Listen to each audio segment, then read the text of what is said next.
Hari ini ada kelas PPKN.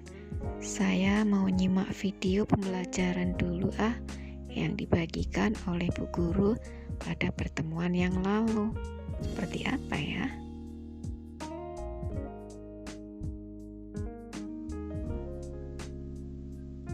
Assalamualaikum warahmatullahi wabarakatuh. Salam sejahtera untuk kita semua. Mudah-mudahan kita dalam kondisi yang selalu semangat dan sehat. Jangan lupa selalu menjaga protokol kesehatan. Ibu ucapkan selamat untuk kalian yang sudah naik di kelas 11 di semester 1 ini.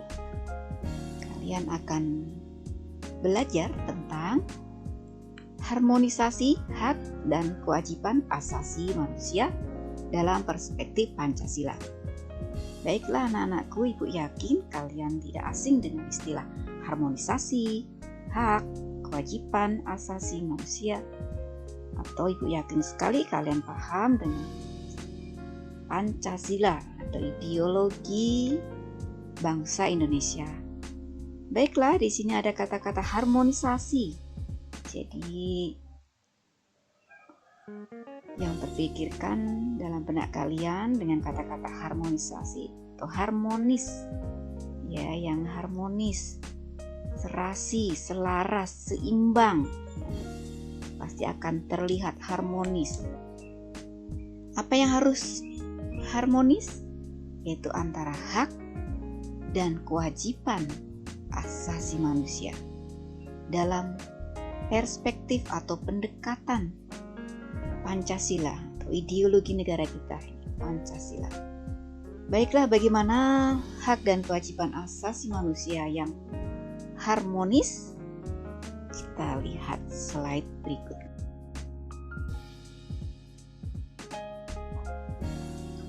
Baiklah, pada materi tentang harmonisasi hak dan kewajiban asasi manusia dalam perspektif Pancasila, ini nanti ada 3 fokus yang akan kita bahas, yaitu poin A, hak dan kewajiban asasi manusia, poin yang B, hak asasi manusia dalam nilai-nilai Pancasila, kemudian poin yang C, penegakan HAM. Ya, ada 3. Nanti di video ini kita akan fokus di poin A, yaitu hak dan kewajiban asasi manusia.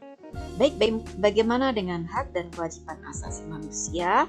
Kita lihat slide berikutnya.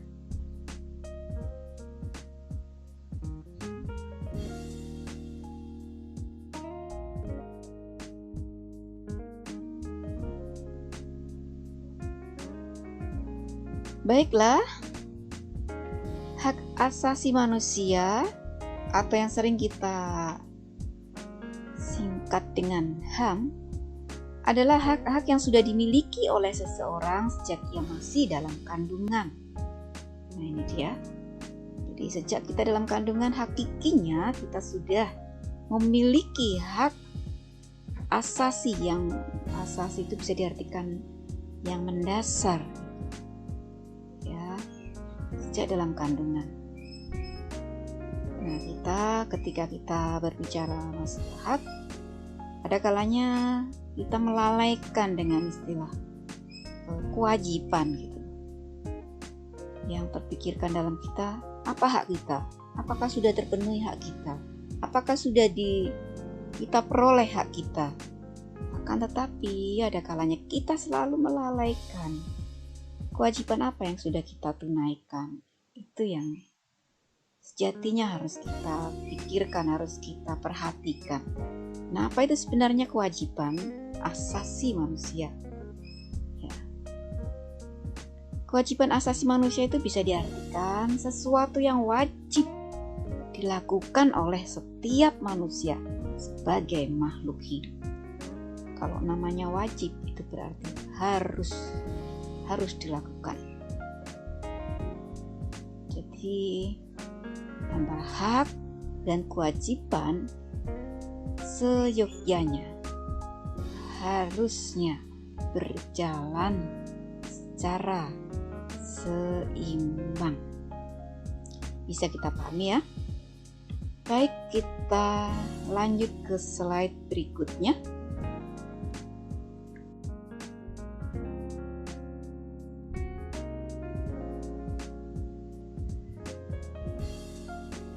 Nah, apa saja yang menjadi hak asasi manusia atau yang seharusnya dimiliki atau hak yang paling mendasar dimiliki oleh manusia?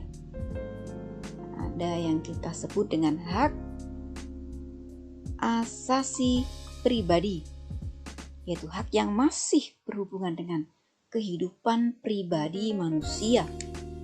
Contohnya, hak kebebasan untuk dapat bergerak, berpergian, serta berpindah-pindah tempat, mengeluarkan atau menyatakan suatu pendapat, memilih dan juga aktif berorganisasi, memilih, memeluk, dan menjalankan agama yang diyakini oleh tiap-tiap manusia.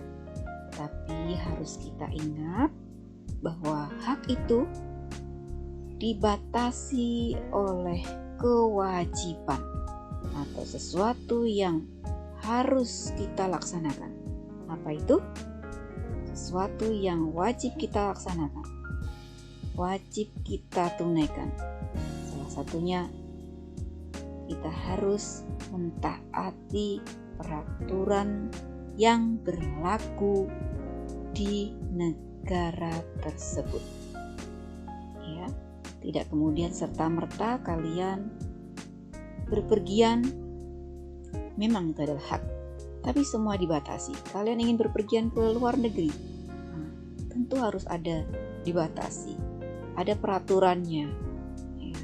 Atau berpindah-pindah tempat juga harus dibatasi, ada aturannya. Menyatakan suatu pendapat itu pun juga dibatasi dengan peraturan-peraturan yang ada. Ya, bukan serta-merta kita bebas menyatakan suatu pendapat, tapi melalaikan suatu kewajiban, ya. Menyatakan suatu pendapat dengan bebas tanpa memperhatikan peraturan, norma, hukum yang berlaku. Ya, mencaci, menghina, ya. Mungkin itu suatu pendapat, tapi sampaikan dengan kalimat bahasa yang santun tentunya. Baik, itu sebagai contoh. Berikutnya ada hak asasi politik, ialah hak yang berhubungan dengan kehidupan politik. Nah, contohnya ada hak dalam memilih dan dipilih dalam suatu pemilihan umum.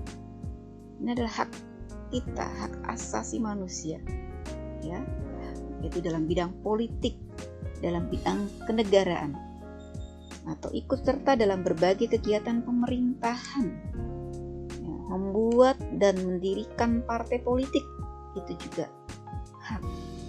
Mendirikan organisasi politik atau organisasi yang lainnya itu ada bagian dari hak kita sebagai manusia, hak asasi.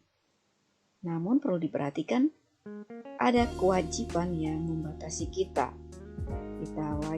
Kita harus mentaati hukum atau peraturan yang berlaku.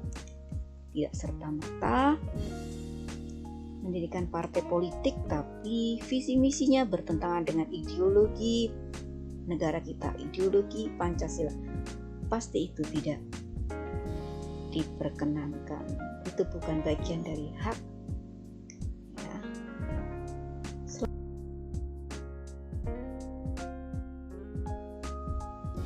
Berikutnya adalah hak asasi hukum. Hak asasi hukum itu kesamaan kedudukan dalam hukum dan juga pemerintahan, yaitu hak yang berhubungan dengan berbagai kehidupan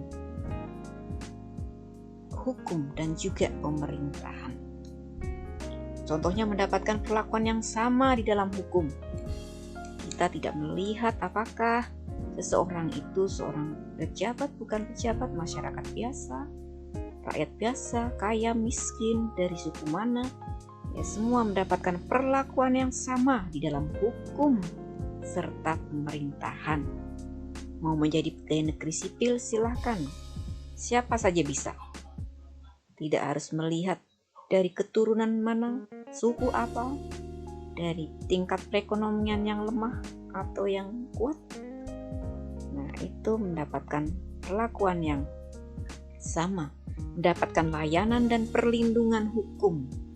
Ya, kita semua mendapatkan perlindungan hukum ya dalam bentuk diterbitkannya atau ditetapkannya undang-undang, berbagai macam undang-undang ya, termasuk undang-undang hak asasi manusia ya, itu bagian dari perlindungan hukum. Nah, tidak melihat latar belakang seseorang.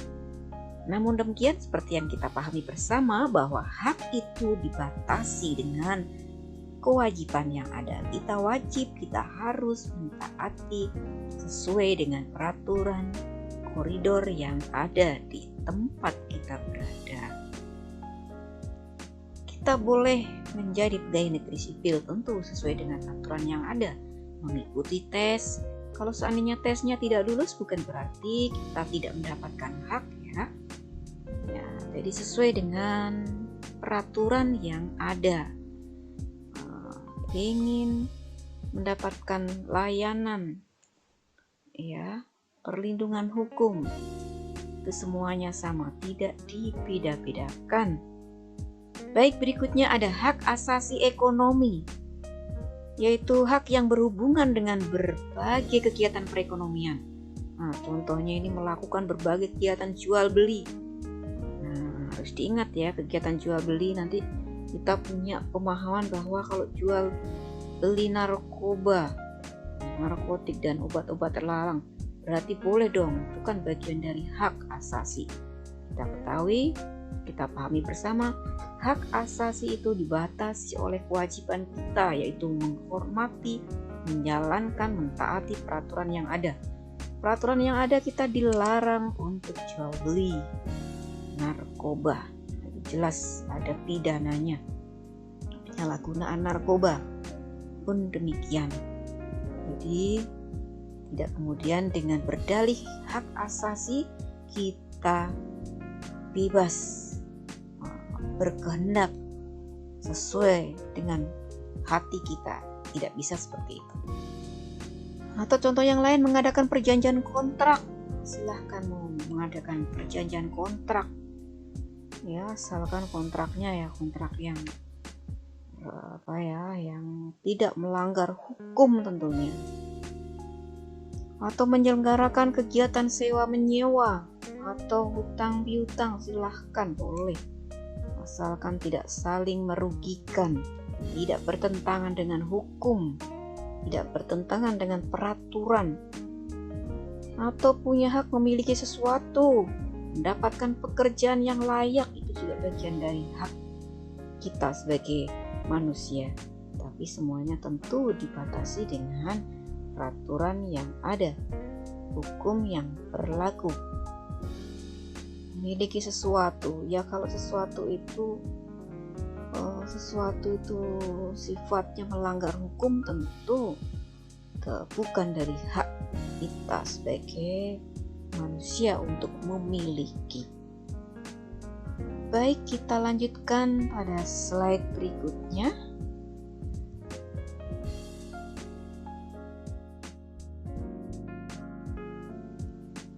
Nah, masih ada macam-macam hak asasi manusia, yaitu hak asasi peradilan. Ialah hak untuk diperlakukan sama terhadap tata cara pengadilan. Contohnya hak mendapatkan pembelaan hukum di depan pengadilan.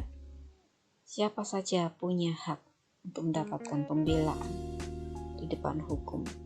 Silahkan, boleh kita dampingi oleh seorang lawyer atau seorang pembela.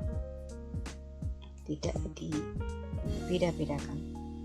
Persamaan di dalam perlakuan, penggeledahan, penahanan, penyelidikan atau penangkapan di muka hukum. Kalau misalnya seorang ternyata terlibat masalah kasus hukum misalnya, dalam penangkapan pun kita tetap mendapatkan perlakuan yang sama.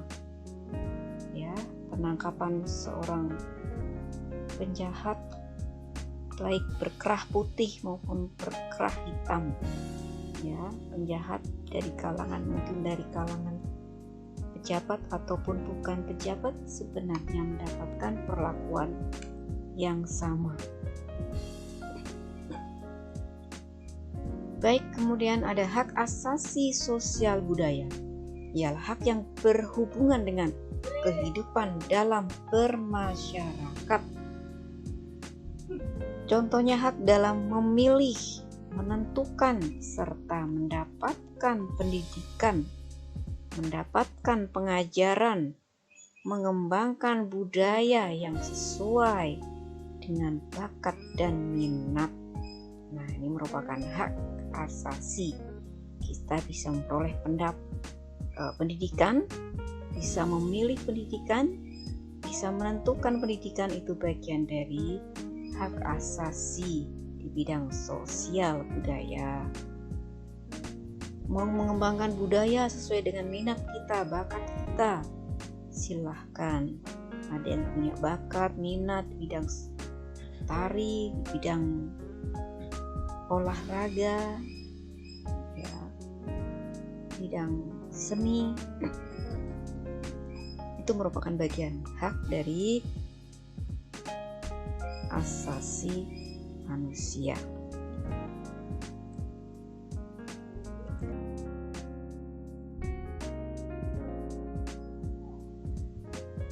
Baik, itulah tadi kita sudah melihat beberapa macam tentang hak asasi manusia yang seyogyanya seharusnya kita pun bisa mendampingi dengan kewajiban kita sebagai asasi manusia. Kewajiban kita, sebuah keharusan kita dalam mentaati peraturan-peraturan yang ada, sehingga hak-hak yang dimiliki oleh kita dan orang lain itu bisa diperoleh dengan baik. Selanjutnya kita akan melihat seperti apa sih karakteristiknya hak asasi manusia itu sendiri. Karakternya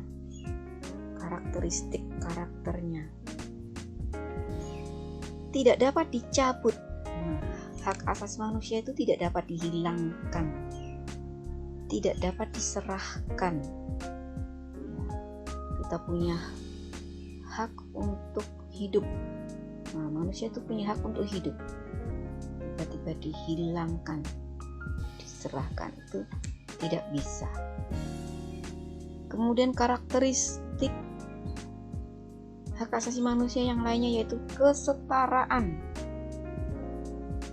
Konsep kesetaraan mengekspresikan gagasan menghormati hak dan martabat yang melekat pada setiap manusia. Setara, hak asasi manusia itu setara. Ya, dari berbagai macam hak asasi manusia yang baru saja kita bahas, itu sifatnya, karakteristiknya setara, sama. Tidak melihat latar belakang seseorang.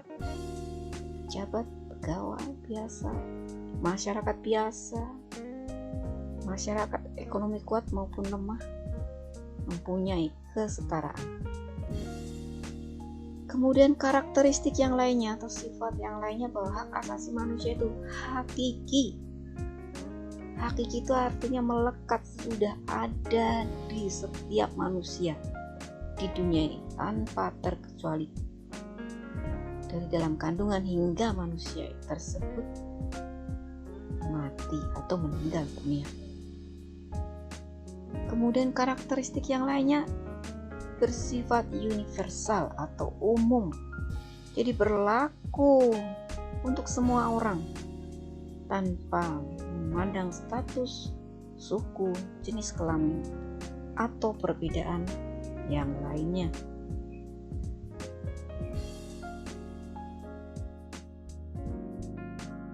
Karakteristik atau sifat yang lainnya dari hak asasi manusia itu, nah ini dia, tidak dapat dibagi atau menyatu.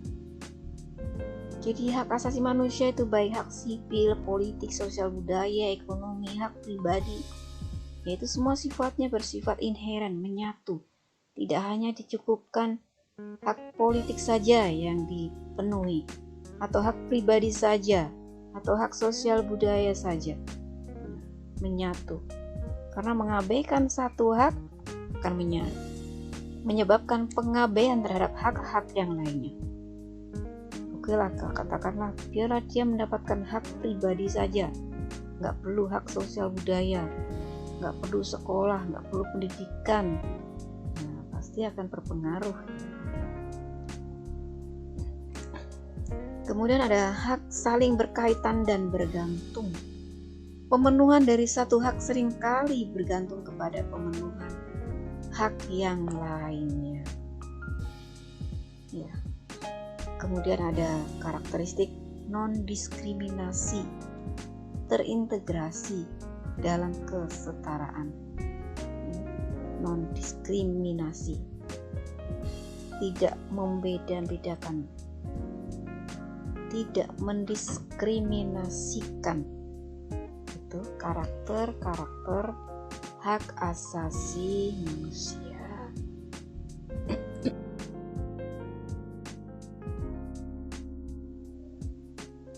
Baiklah anak-anakku, pada video kali ini itu yang bisa kita bahas. Nanti kita akan kita lanjutkan di bagian kedua tentang hak asasi manusia dalam perspektif Pancasila.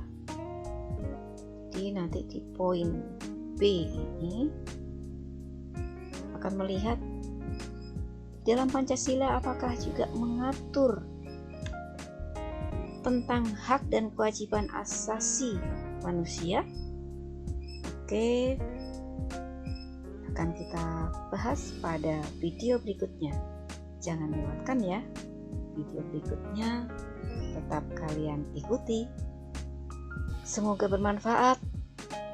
Salam sejahtera untuk kita semua. Jangan lupa selalu jaga protokol kesehatan. Semoga tetap sehat, semangat, harus optimis, harus sukses. Assalamualaikum warahmatullahi wabarakatuh.